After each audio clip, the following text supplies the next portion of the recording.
Hey, Walleye Wisdom Watchers, this is Gary Spiker reporting from the sports show up at Cedar Falls, Iowa. Grabbed Terry Tackle Tuma from his workshop. We're sitting up here in the bleachers talking fishing, and Terry, I wanted to just visit with you about ice fishing because I know that's a passion of yours, has been for many years, but the changes in ice fishing have been dramatic these last, 10, 15, 20 years now? Yes, especially in the last, I would say 8 to 10 years, Gary, is when it really started to change in all venues with equipment and electronics and participation.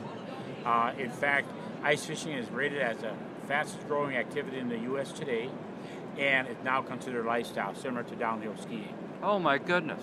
So that's where ice fishing is headed, and I thought 5-6 years ago we would peak. Now I don't see any sight whatsoever where it's going to peak. You know, all of my Facebook friends, this morning early, I was looking at some of the postings of their catches out of their fish houses. Boy, has the equipment changed from sitting on that Fraybill bucket to being in that wheelhouse. You call them wheelhouses. Yeah, well, they are wheelhouses, but they're actually, shall we say, a cabin on the ice or our mobile home on the ice, and they've got all the amenities of home, and that's where I think, and it's really a great plus factor for the younger generation. It gets them out on the ice, gets them involved in fishing, and they got the comfort. You can grill. You've got your upper end wheelhouses, your ones that aren't expensive, and they've got, we've got a wheelhouse. It's got microwave, we've got a queen size bed, toilet facilities, a TV. You can go on and on with these amenities, and it's totally different environment.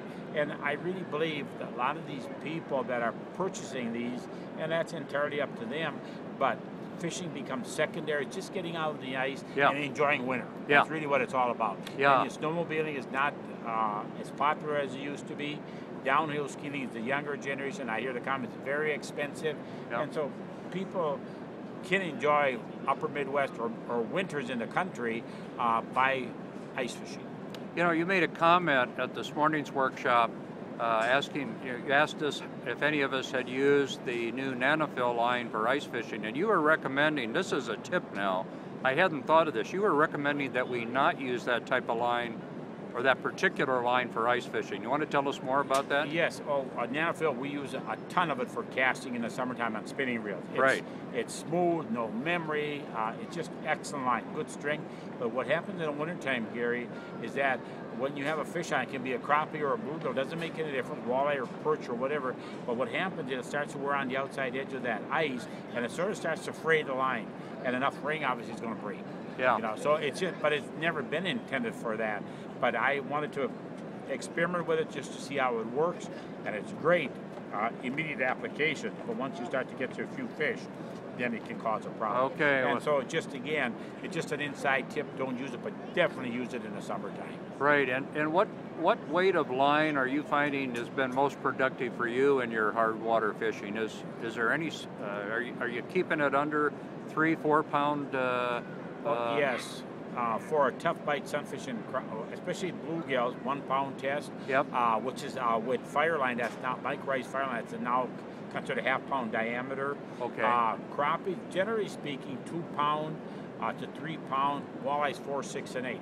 But it also depends on the mood of the fish and the type of rod that you're using. If you got one of these shorty rods in a flip-over style fish house that are 17 inches long, you don't want to use 1 pound test line, Gary. You've got to use 4 pound, but something has to give. Right. Besides the drag system. So therefore, then I'll step up the poundage and test. So it's basically matching the mood of the fish, the style of fishing you're doing, and the rod you're using. Okay. Terry, thanks for taking some extra time here this morning to talk to us about ice fishing in the upper Midwest. Good luck with the rest of your sport shows, and we'll see you on the hard water. Well, thank you so much, Gary. I appreciate this opportunity. Everybody get out and do some ice fishing. There you go. Thanks, Terry.